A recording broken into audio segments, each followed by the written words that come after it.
أعوذ بالله من الشيطان الرجيم. بسم الله الرحمن الرحيم. السلام عليكم ورحمة الله وبركاته. الحمد لله رب العالمين، والصلاة والسلام على أشرف الأنبياء والمرسلين، سيدنا ونبينا محمد بن عبد الله رسول الآمين وعلى آله وصحبه أجمعين. سبحانك لا علم لنا إلا ما علمتنا إنك أنت العليم الحكيم. نوينا التعلم والتعليم والتذكر والتذكير، النفع والانتفاع والإفادة والاستفادة، والحث على التمسك بكتاب الله وسنة رسوله صلى الله عليه وسلم، والدعاء إلى الهدى والدلالة على الخير، ابتغاء وجه الله وقربه وثوابه سبحانه وتعالى. اللهم إني أعوذ بك أن أضل أو أضل أو أزل أو أزل أو أظلم أو أظلم أو أجهل أو يجهل علي، ولا حول ولا قوة إلا بالله العلي العظيم. Amma ba'd. Alhamdulillah, syukur Allah Subhanahu wa taala dapat kita teruskan pengajian kita Ayuhal Walad karangan Al-Imam Abu Hamid Muhammad bin Muhammad Al-Ghazali At-Tusi Syafi'i Al-Ash'ari rahimahullah wa nafa'ana Allah bi'ulumihi fid daraini amin. Masih lagi duduk dekat nasihat yang ke-15, 8 wasiat Imam Hatim Al-Asam rahimahullahu ta'ala.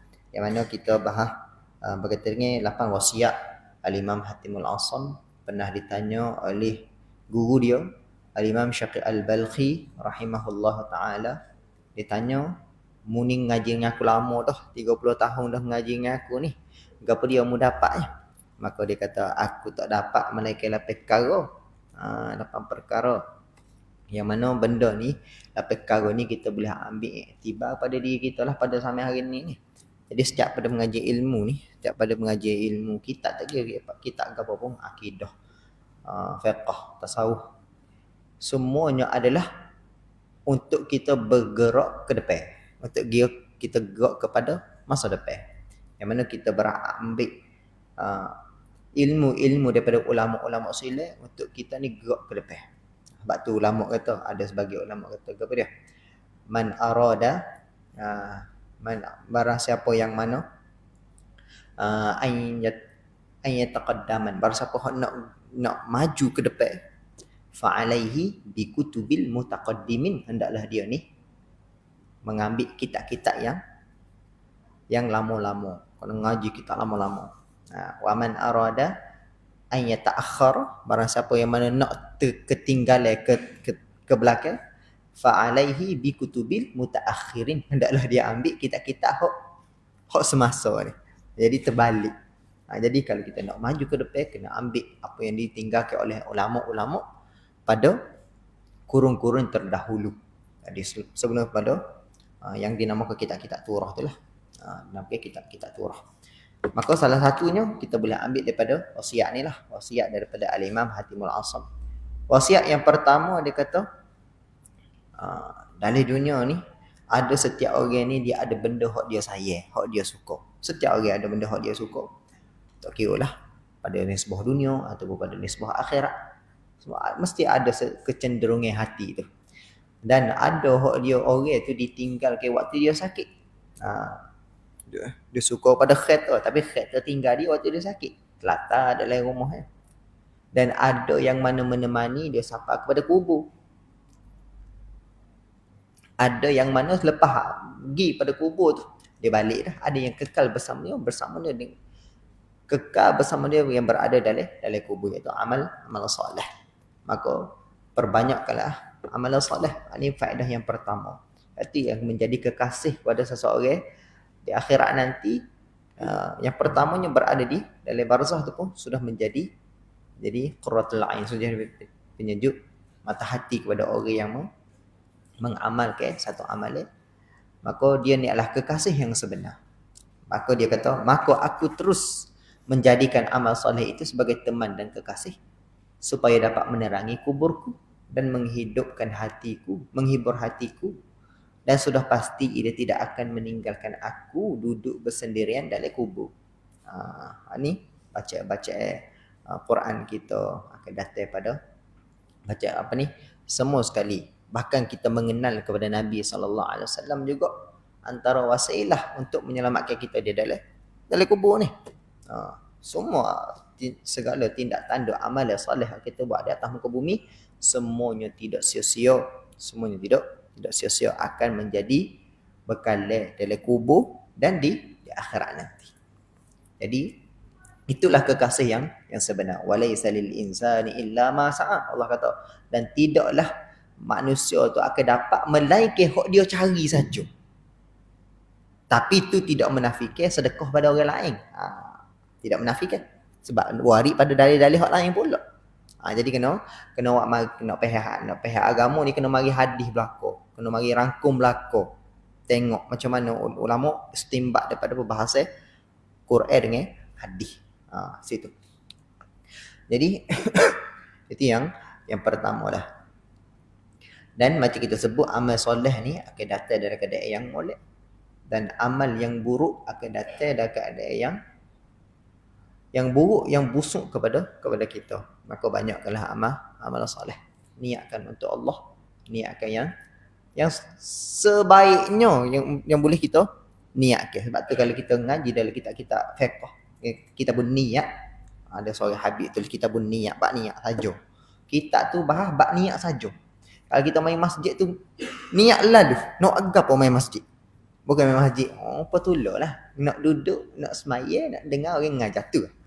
Maka hak tu je kita dapat. Tapi kalau kita ngaji kita pun niat, ajar sosok. Waktu nak pergi masjid tu, niat. Ambil wuduk, nak pergi salat, nak senyum kepada orang muslimin. Baca nak doa masuk masjid, niat belaka. Tengok-tengok tak boleh nak pergi, muka hujan lebat. Allah, dapat belaka dah pahala tadi. Dapat belaka dah. Semua tu dari manfaat kepada orang tu dah di negeri akhirat.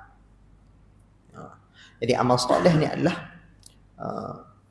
penyelamat di akhirat nanti. Itu adalah faedah yang pertama. Jadi kekasih yang akan kekal sehinggalah kita ni sehinggalah masuk ke dalam syurga Allah Subhanahu wa taala. Jadi tidak akan berkurang sedikit pun walaupun amal kita ni, sehinggalah Nabi sebut orang ni dia banyak sangat dosa. Banyak doa dosa ni masuk dalam neraka. Allahu akbar. Masuk neraka. Cuma hanya ada sedikit saja iman. Hanya sikit je iman ada. Masuk ke makna kata selepas kena bakar dah di neraka dah juta tahun ni. Maka tetap akan membawa dia masuk ke dalam syurga Allah Subhanahu wa taala. Nabi SAW sebut yukhriju minan nar, akan keluar daripada api neraka man kana fi qalbihi mithqal dzarratin minal iman, yang mana walaupun ada sekecil-kecil daripada hati dia daripada keimanan, daripada iman, ada sikit. Allah kira walaupun sikit tu termasuk pada amal soleh tu, daripada perkara yang kesalehan yang dia buat, ini beriman kepada Allah Subhanahu wa taala. Mana kata kalau tak ada sikit pun iman, maka neraka selama-lamanya. Betul? Maka amal soleh ni tidak akan memberikan mudarat kepada orang itu di negeri di akhirat. Lah ni kita tak nampak. Tapi ada orang kata, Ustaz, bapa orang kafir, orang hak syirik pada Allah, dia ni bila mati neraka selama-lamanya. Kalau kita tengok zina berat, kalau kita tengok bunuh orang tiken 21 kali berat. Tapi kalau syirik, tak agak apa pun, syirik pada Allah. Tapi selama-lamanya. Kalau hak selain pada tu, keluar juga masuk syurga juga. Maka jawab ulama ahli sunnah, neraka ni bukan ditimbal balah kerana kadar masa. Dia kata dah dia buat jahat saja, masuk neraka saja, bukan kira lagu tu, tetapi dikira pada kedahsyatan benda yang dia buat maksiat tu. Bermaksiat pada Allah, sebesar-besar maksiat adalah syirik pada Allah Subhanahu wa taala. Syirik pada Allah Subhanahu wa taala adalah sebesar-besar maksiat Yang mana alih ni zahirnya adalah petunjuk kepada adanya Allah Subhanahu Wa Taala, tapi dia boleh lagi syirik kepada Allah Subhanahu Wa Taala. Itu adalah sebesar-besar maksiat kepada Allah. Maka layaklah dia untuk masuk ke dalam neraka Allah selama-lamanya. Bukan tengok kepada berapa jam, tapi tengok kepada berapa dahsyatnya satu maksiat yang dia buat. Macam atas dunia lah kita kata. Dia ni dia tikar orang berapa minit ya. Tapi kena jara 40 tahun ni.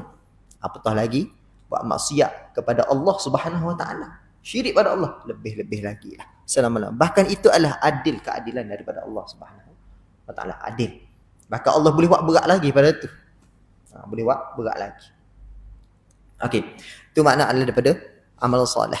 Yang faedah yang pertama. Faedah yang kedua, cuma minggu lepas hamba baca dari atas dia nak syarah. Sesungguhnya qala muallif rahimahullah nafa'anallah bi'ilmihi fid daraini amin. Sesungguhnya kata Imam Hatimul Asam, aku melihat sekalian makhluk ini sentiasa mengikuti kehendak nafsu mereka dan bersegera menunaikan apa jua kehendaknya. Manusia ni agak dia nak gotu dapat. Mesti ada kecenderungan. Kita ni ada nafsu. Nafsu kita ni kalau tidak terdidik, maka dia lari pada agama ni. Kata Nabi sebut, la yu'minu ahadukum hatta hawahu tab'an lima ji'tu bih. Tidak sempurna iman kamu sehinggalah hawa nafsumu ikut kepada benda yang aku bawa. Syariat yang Nabi bawa, nafsu suka. Suka. Ya lunak, ya seronok puas hati dengan apa yang Nabi bawa. Tapi nafsu kalau tidak dididik, mula dia nak kepada benda-benda lain yang mana nisbah kepada dunia, nampak dunia. Nampak kata sedap tu. Belilah juga. Lepas tu mari hak ni nampak makan nak makan ni pula. Dak mari bendanya kepada nisbah dunia saja. Maka hakikatnya orang yang mana nafsu yang tidak terjaga ni, hakikatnya ia tidak bebas. Tidak bebas. Dan tidak tenang. Orang lain dapat nikmat, dia rasa, aku nak juga. Dan bila ni lebih-lebih lagi lah. Moga ada internet, ada telefon, tengok WhatsApp. Allah, kawan kita ni, boleh masuk rumah dah dia, dapat kereta besar dah dia, aku bila lagi. Jadi nafsu kita ni nak juga. Nak juga. Ada yang nafsu yang tidak dididik. Tapi semakin lama dia pun beli juga. Lepas beli, rasa nak lagi. Beli dah BMW ni. Rasa Tesla sedap lagi. Ada main hak tu pula. Maka semakin lama semakin nak. Maka semakin banyak semakin lama tidak habis. Tidak habis. Itu yang disebutkan oleh Nabi sebut anak Adam ni sekiranya diberi ke satu gunung mah, maka yang kepilih nak kedua juga. Nak yang kedua juga. Tidak ada sifat qanaah. Sebab tu makin lama semakin benda makin kita cari, semakin hilang apa rasa kita nak cari kebahagiaan dengan benda. Semakin lama semakin hilang bahagia tu. Lepas tu nak lagi. Selagi begitulah sapalah kita ni masuk dalam kubur. Kita kupu. Allah sebut dalam Quran, alhaakumut takatsur hatta zurtumul maqabir. Allah kata alhaakumut takatsur. Mun nak go ni dapat, mun nak nafsu bergelojak nak ni. Nak kereta dapat, nak rumah dapat, nak lagi, kupu lagi, harta tu kupu. Hatta zurtumul maqabir. Allah kata alhaakumut, maksudnya telah lalaikan pengumpulan yang banyak ni, telah melalaikan kamu daripada ingat pada Allah. Hatta zurtumul maqabir. Jadi ada sebagai ulama kata sehingga pergi kepada kubur pun ingat lagi kau nak kubur nanti nak kubur kan nak sawan nak design macam mana kubur. Siapa dah betul sekali siapa pergi kubur pun tak ingat pada Allah Subhanahu Wa Taala. Itu sebagai pada syarah. Ada syarah sehingga masuk dalam kubur pun teringat pada dunia lagi. Maksudnya kubur sehinggalah mati sehingga mati bawa dunia. Ini nafsu yang tidak dijaga. Hakikat yang tidak bebas. Kerana nak bebas ni. Ini yang ulama kata iaitu dengan mengawal dan mengurangkan barang dunia. Kurangkan barang dunia untuk tinggalkan Bagi ni hak ni kata zuhud dan qanaah ni. Memadu. Allah bagi banyak ni, alhamdulillah. Allah bagi ada dah kereta. Orang lain ada kereta. Alhamdulillah. Nafsu kita memadu dengan gapo Nabi. Nabi suka hidup qanaah. Maka kita puasa, alhamdulillah hidup qanaah. Kau tu ada kereta, aku ada kereta juga pada dah. Ha. Kata al-Imam Al-Jum'i dikata apa dah? Ha. Min aqsari turqil jannah salamatus sadri, dikata. Di antara jalan untuk cepat sampai kepada syurga Allah adalah lapis dada. Tenang. Alhamdulillah Allah bagi banyak ni, alhamdulillah. Cukup dah. Esok ada pula. Ada pula.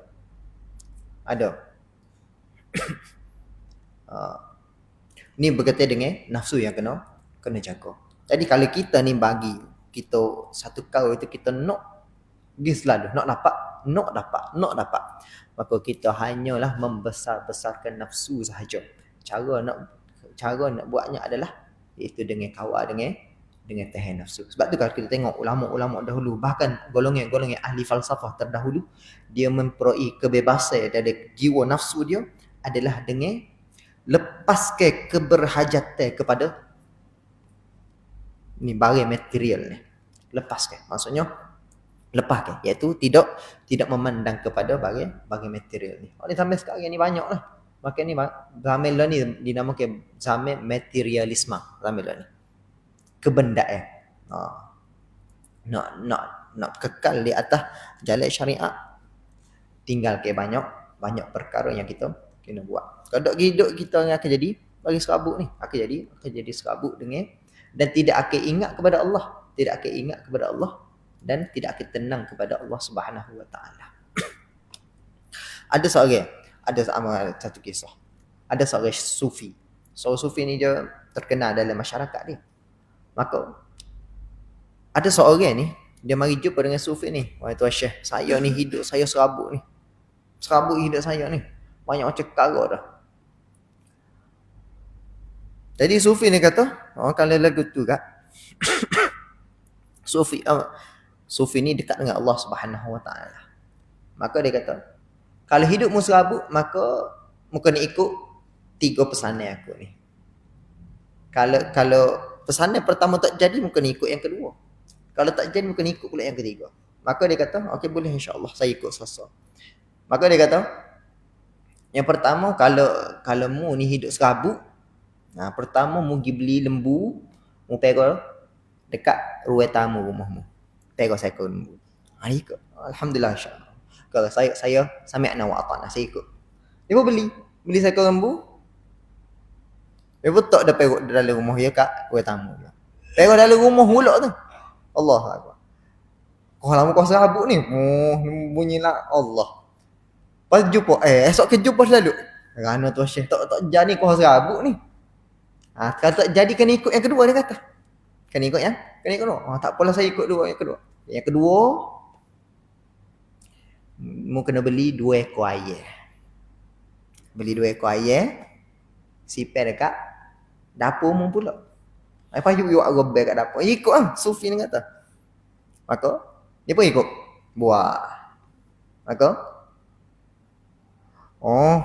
kokok sokmo lah, tempat baru. Kokok, dia malam lah, bunyi dah cahaya sokmo ni. Maka, hidup kau serabut, dah tambah hak ni tambah lembu dah bunyi mu depan hak ni bunyi kok depan lelaki ni. Maka sudah kau serabut ni. Maka hari pula ketiga tu mari jumpa pula kau tak jadi tu Syekh. Tak jadi kedua kena ikut pula ketiga. Kata. Tak jadi. Mu kena beli angsa, mu pergi dekat dalam bilikmu. Aku tu pula. Maka dia pun beli. Kau serabut. Kata tuan Syekh memang tak jadi kau serabut, kau pening saya. Tak nak agana dah. Hak tu tak nak makan, hak ni bukan makan juga, hak tu pun kena jaga juga. Ansah kau teruk lagi. Maka okey, sekarang barulah mu boleh ikut pesanan aku ni. Bila dah buat belaka ni baru boleh ikut. Maka dia kata, okey sekarang mu kena lepaskan angsa mu dulu. Okey, hari pertama dia kata, lepas dah tuan Syekh. Okey macam mana? Alhamdulillah rasa lega sikit. Dah tak bunyi dah, kurang dah. Bunyi 2 lagi. Okey, alhamdulillah lega dah. Okey, lepas tu mu Musmeleh korban lembu pula. Okey, wak makan ramai-ramai. Lepas wak makan alhamdulillah rasa, royak ketua sufi tu rasa alhamdulillah rasa lega dah. Boleh wak makan senang hati, lepas tu rumah pun tak ada dah bunyi lembu ni. Maka okey, yang ketiga bila dah rasa comel dah tu, okey, lepas pula ni ayam mu pula. Lepas mu ayam, lepas 2 ekor ayam tu buat semalam. Maka lah kali alhamdulillah lega hidup dia. Lega. Makna kata hok asal tadi sama dengan hok perjalanan selepas pada dia. Dia pegang tiga ekor binatang tu. Makna kata tidak ada rasa qanaah dengan hidup sekarang. Tu je nak katanya. Maka semua tadi hanyalah apa dia? Hanya pengganggu sahaja kehidupan. Makna kata seluruh kehidupan kita ni hanyalah pengganggu sahaja kehidupan untuk kita ni sampai kepada Allah. Tu sahajanya. Semua sekali adalah panggil bahasa Inggeris panggil distraction, ganggu saja. Ganggu saja. Kita ni dah atas kapal. Yang mana kapal ni adalah untuk menuju pada Allah. Jadi di perjalanan itu adalah batu-batu yang mana mengganggu kita ni daripada ingat pada Allah. Tu je. Jadi apa dia lalu ni? Apa yang pengganggu adalah bagai-bagai dunia. Bagai-bagai dunia. Ada sama lah. Bila mana nafsu ni ikut kepada bagai dunia, maka terikat dengan dunia, tidak nampak pada Allah. Tidak nampak. Maka dia kata, setiap makhluk ni sentiasa ikut kehendak nafsu. Nak go ni dapat. Tidak rasa qanaah dengan hak ada. Ini jiwa tenang dah. Orang yang mana ada hati yang qanaah adalah yang mendapatkan hati yang tenang. Hati yang hak tu Nabi SAW sebut laisal ghina bi kathratil mal walakinnal ghina bi kathratil ghina nafs. Bukanlah kayanya harta tak, tetapi dengan kayanya jiwa yang ni, rasa hati ni tidak memerlukan yang ni qanaah dengan apa yang ada. Jadi kalau ikut kehendak nafsu dan bersegera menunaikan apa jua, lalu aku memikirkan firman Allah Subhanahu wa taala, wa amma man khafa maqama rabbih wa nahan nafsa 'anil hawa fa innal jannata hiyal ma'wa.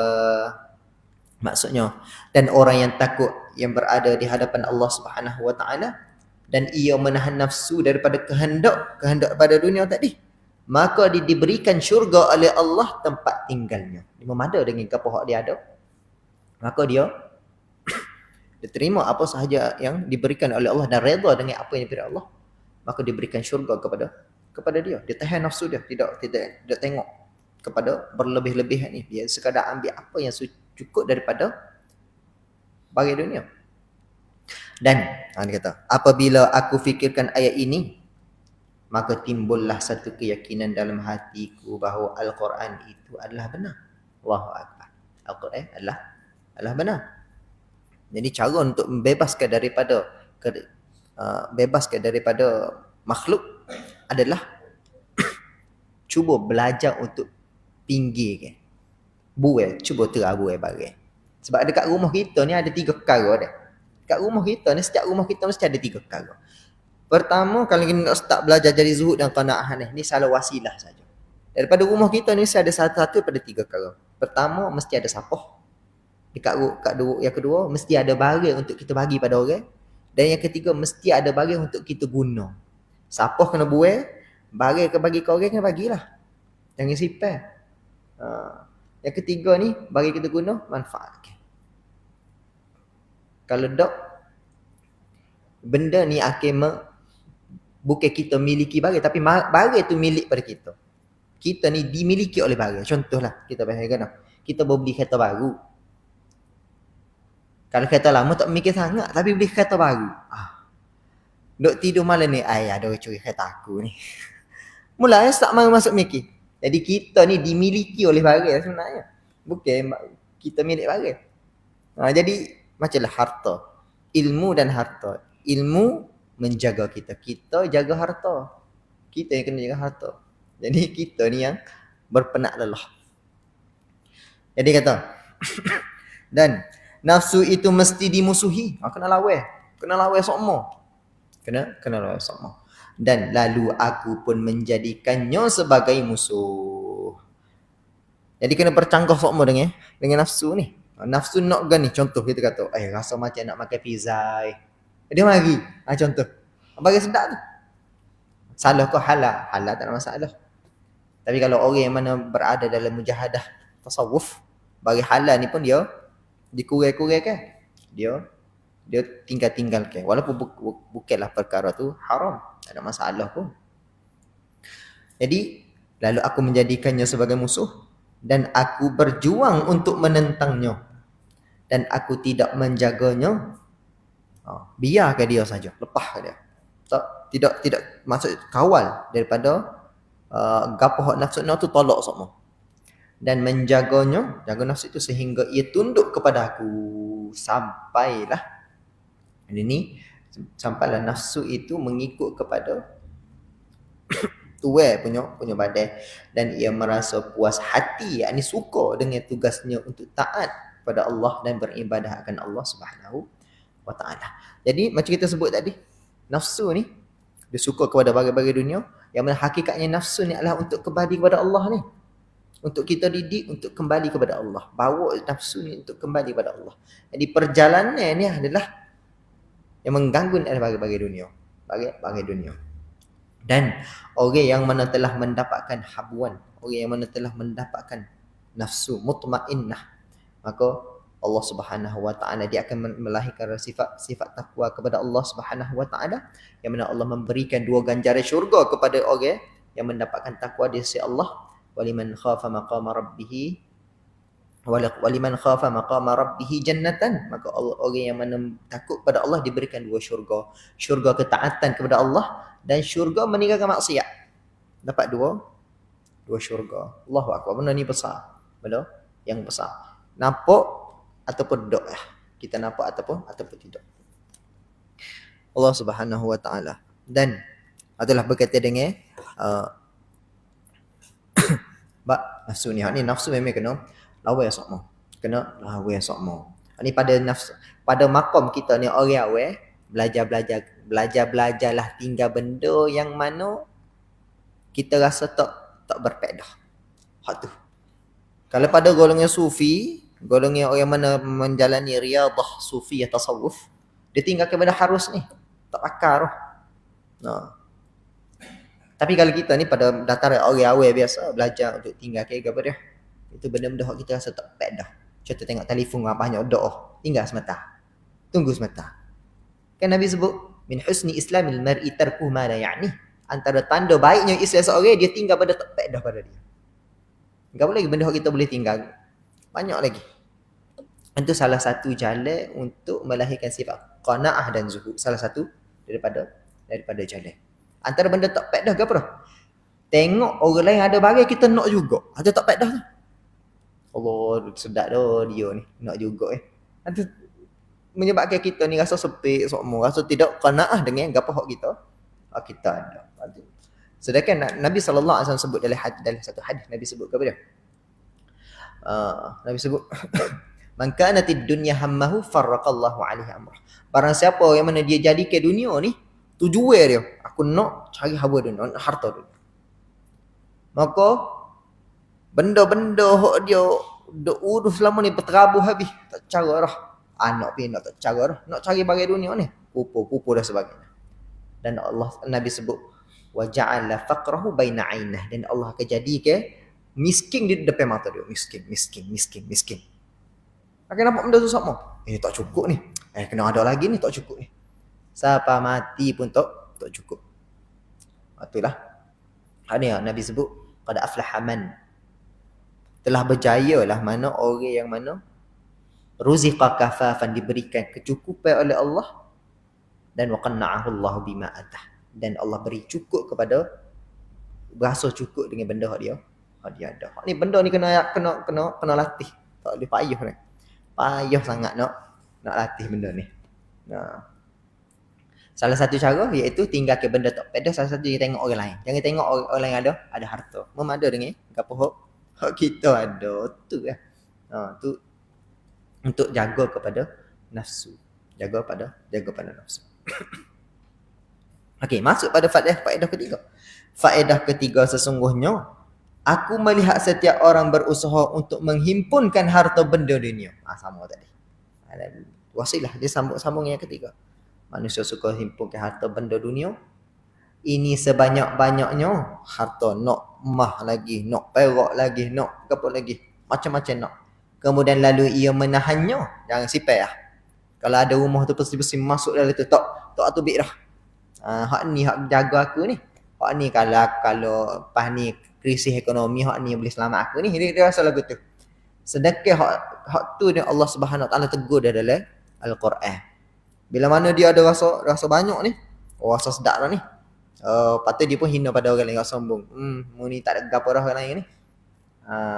Sedangkan Allah Subhanahu Wa Taala tegur dalam Al-Quran, wailul likulli humazatil lumazah. Celakalah mana orang yang suka menghina. Allazi jama'a malan wa 'addadah. Yang mana dia ni menghimpun-himpunkan harta, dia pun kira aku ada banyak ni. Banyak ni. Selamat dah aku ni, ada banyak ni. Allazi jama'a malan wa 'addadah yahsabu annama lahu akhladah. Yang mana dia rasa harta dia tu akan menyebabkan dia ni kekal. Selamat dah aku, selamat dah. Hak ni yang berlaku ni, kebanyakan manusia lagu ni. Hak ni kena didik semua.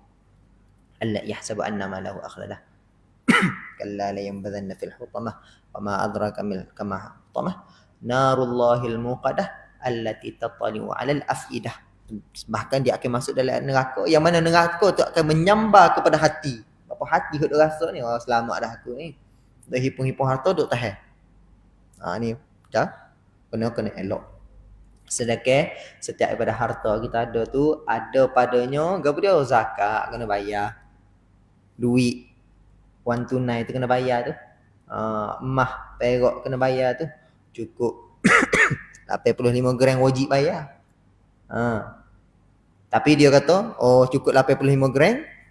Cukup dah gerak dah haus.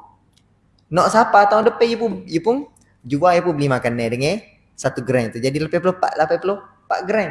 Jadi tak cukup haus balik. Maka hukumnya adalah haram, berdosa, kata ulama. Berdosa kerana sahaja untuk menghilangkan nisab tu. Hukumnya adalah berdosa. Walaupun tidak wajib zakat dan tidak wajib zakat. Tapi berdosa kerana sengaja. Tapi berbezalah kalau tidak sengaja, masa ada kecemasan dan satu berbeza lah. Tapi sengaja tak saya bayar zakat dia pun jual. Hukumnya haram. Dia saja tak saya bayar. Dan tidak mahu menyumbangkannya, tidak mahu infak. Ini infak fi sabilillah. Ya Allah Subhanahu Wa Taala sebut alladzina yakniduna adh-dhahaba wal fiddah. Orang yang mana menkhazanah yang kupu-kupu zahab wal fiddah, emas dan perak.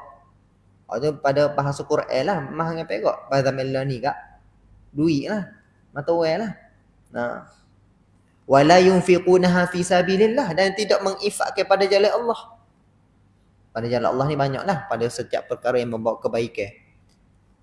Wala yunfiqunaha fi sabilillah.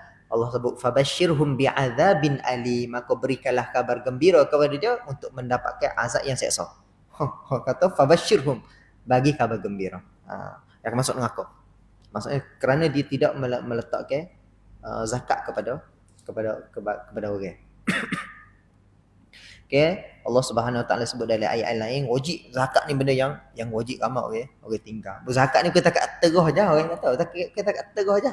Ada orang kata kahwin bayar dah zakat ni. Tu puasa gitulah. Dok bukan waktu je. Zakat ni banyak lagi. Zakat emas, zakat perak, zakat perniagaan, sahih pun termasuk. Zakat binatang. Macam-macam zakat. Kalau ngikut pada mazhab Maliki, zakat apa? Dr. Yusuf Qaradawi qiyah kepada masalah zakat pertanian, zakat pendapatan yang mana digunakan fatwa pada zaman sekarang ni. Wajib pula bayar. Itu dalam mazhab Maliki lah, dalam mazhab Maliki. Jadi kita kena bayar juga lah. Kerana diletakkan oleh pemerintah. Orang wajib bayar lah. Pemerintah kata bayar, kena wajib. Jadi wajib disumbangkan. Allah sebut khudh min amwalihim sadaqah. Ambillah daripada mereka ni harta-harta.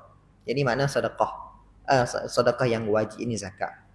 tutahhiruhum wa tuzakkihim biha wa salli alaihim.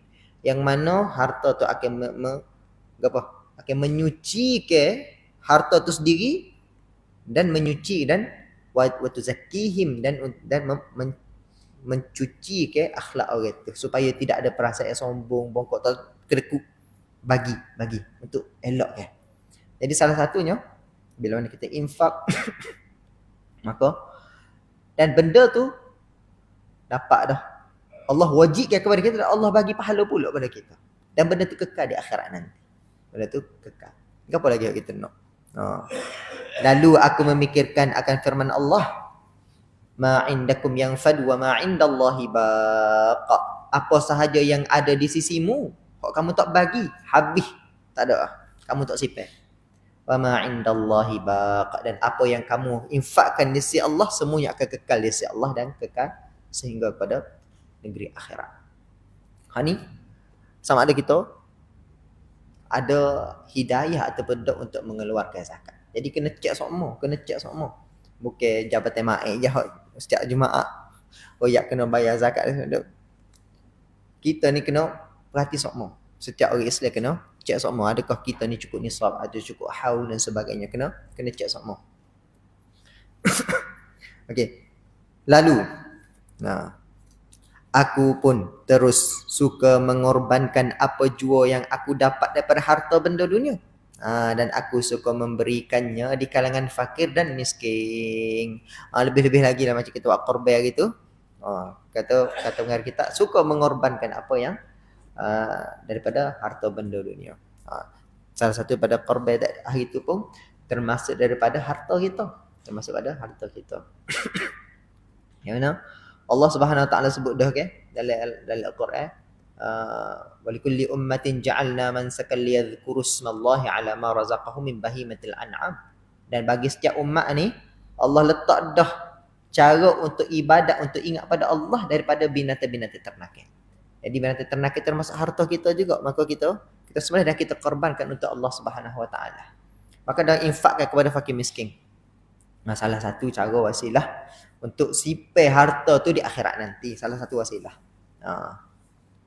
Salah satunya lagi akikah, angikah. Jadi hukum akikah pun sama seperti mana hukum abak korban, lebih kurang lah. Tapi banyak lagi dari bahasa itu dah. Dan suka memberikannya di kalangan fakir miskin. Cuma jangan bagi kepada fakir miskin tu. Tahu dah benda hok wasak kita ni cari baju hok comel, baru kita sipai baju hok capek-capek orang bagi pada orang. Tu salah. Bagi benda hok boleh pakai lagi walaupun tak comel sangat tapi boleh pakai lagi, bermanfaat. Bukan siapa hok buruk nak bagi hok tu. Macam cerita Piramli orang bagi seluar dalil. Berat. Piramli tu. Allah sebut wala tayammamul khabith minhu tunfiqun. Janganlah kamu berniat untuk menginfakkan benda hok muruk daripada hok benda yang kamu nak infak tu. Jangan berniat pun. Mana kata jangan berniat pun tak boleh. Jangan berniat. Dan dalam ayat yang lain Allah sebut lan tanalul birra hatta tunfiqu mimma tuhibbun. Tidak akan dapat kebaikan sehinggalah kamu menginfakkan benda yang kamu suka. Ada manfaat lagi ni. Nak pakai benda ni. Kita pun bagi tak apalah. Dahulu ke orang lain. Ada panggil al-ithar. Al-ithar ni hukumnya adalah sunat dah. Dalam bab dunia, ithar mendahulukan orang lain adalah sunat. Tapi dalam bab agama, ithar mendahulukan orang lain hukumnya makruh. Contoh, bab apa? Bab sembahyang Jumaat ni. Demo dulu ke depan. Hukumnya makruh. Jangan nak buat lagi tu. Makruh. Ithar, kita kata kita dahulukan orang lain. Tapi dalam bab dunia, sunat. Dalam bab agama, makruh. Kita dahulukan kita. Aku dulu ke depan ni. Jangan dahulukan orang. Sebab kita nak kumpul pahala ni. Tu dahulukan kita pada nisbah dunia dah. Supaya harta benda itu menjadi pahala yang tersimpan di sisi Allah Subhanahu Wa Taala. Semuanya sekali akan disimpan di sisi Allah Subhanahu Wa Taala. Cuma semua sekali ini mestilah berhajat kepada niat yang ikhlas untuk Allah Subhanahu Wa Taala. Kalau dia infak tapi niat nak bagi orang nampak, boleh ke? Boleh ke nak niat untuk bagi orang nampak? Allah sebut dalam Quran, in tubdus sadaqati fa ni'mahi. Kalau kamu zahirkan sedekah kamu, bagus. Bagus untuk kamu.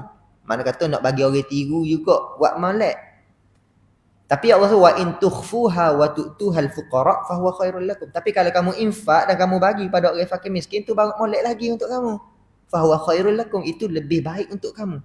Maka ulama syarah in tubdus sadaqat fa ni'mahi, kalau kamu zahirkan sedekah maknanya adalah sedekah yang wajib. Yang mana zakat orang yang wajib bayar juga, maka dizahirkan. Kalau kita bayar zakat fitrah, kita buat status.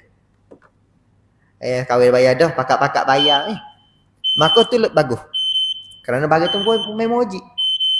Tapi ayat seterusnya wa in tukhfuha, tapi kalau kamu susut, kamu sorok, kamu tak nampak, orang tak nampak pun, wa tu'tuha, dan kamu bagi kepada al-fuqara fa huwa khairul lakum. Tapi dengan makna sedekah yang sunat. Sebab sedekah sunat ni tak wajib buat. Jadi tak wajib buat, kita kena sipir sendiri, jangan. Jadi berada pada fi ardil khumul, yang mana supaya ni ikhlas ni terjaga. Itu lebih molek. Tapi masing-masing lah. Masing-masing. Tapi kalau orang politik pula, kalau orang tak beri sumbang, orang kata tak akhir je pula. Jadi masing-masing lah. Ada makam masing-masing lah pada situ. Jadi masing-masing lah. Di situlah berkaitan dengan faedah yang ketiga dah. Faedah ketiga ni banyak kan walaupun orang kata kalau ada nampak tabung lalu tu bagilah hak merah, orang kata kalau tak ada hijau bagi hak merah. Tak, walaupun tak ada hak biru pun bagilah 10 sen. Sekurang-kurang ada juga simpanan kamu di sisi Allah. Sipir. Walaupun ada 10 sen bagi lah. Letak juga. Nah, wallahu a'lam bis-shawab. Tapi kalau kaya bagilah lebih tu jelah. Wallahu a'lam bis-shawab. Insya-Allah kita akan masuk pada faedah keempat pada minggu-minggu hadapan. أقول قولي هذا أستغفر الله العظيم لي ولكم. السلام عليكم ورحمة الله وبركاته. أعوذ بالله من الشيطان الرجيم. بسم الله الرحمن الرحيم. اللهم فقهنا في الدين وفقنا توفيق الصالحين واجعلنا من السعداء المقبولين ولا تجعلنا من الأشقياء المردودين. وصلى اللهم على سيدنا محمد وعلى آله وصحبه وسلم. الحمد لله. تقبل الله منكم.